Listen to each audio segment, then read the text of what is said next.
fay naa la asalaamaaleykum maa ngi ziar bu baax man la Soxna Khadija distributrice la Kaamil bindum Sëñ Samba Diagne alxuraan.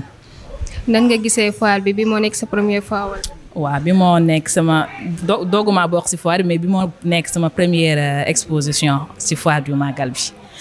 ren dama fee ñëw man ak Astou boutique bi Astou Store ñu ñëw bokk stand bi moom mi ngi yëngu ci wàllum habillement wàllum jàllaabe ak parfum accessoire man bi yoon ci librairie laa ñëw si Kaamil. dañuy expliquer rek exposé.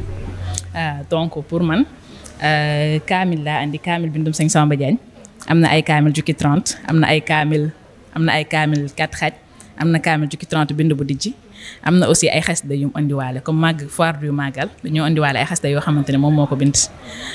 am na tamit yeneen yoo xamante ne xasida yoo xamante ne andi nañ ko yu bokkul ak moom yu mu bind yoo xamante ne mbokk taalibe dañuy faral di ko laajte lu gën a bari. bu dee Astou mooy boutique bii nii moom mi ngi andi ay jàllaabe ak ay parfum yi nga xamante ne dinañ ko mën a sol si Magal gi mooy gën a neex si yaram ak tàngaay beeg yooyu noonu. macha allah ku fi ñëw daal di nga kontaan. waaw ku fi ñëw di nga kontaan du moment que ñun ñi ci nekk comme li ñuy wax made in Africa bi ñun xasida yi ñuy indi ak kaamil yi ki ko bind Ndar la dëkk même si Égypte lañ koy moo leen lépp production bi lu ci bari fii lay amee Sénégal moom tamit jàllaabe yi loolu lépp fii lañ koy defaree ak fii lañ koy jaayee du ko.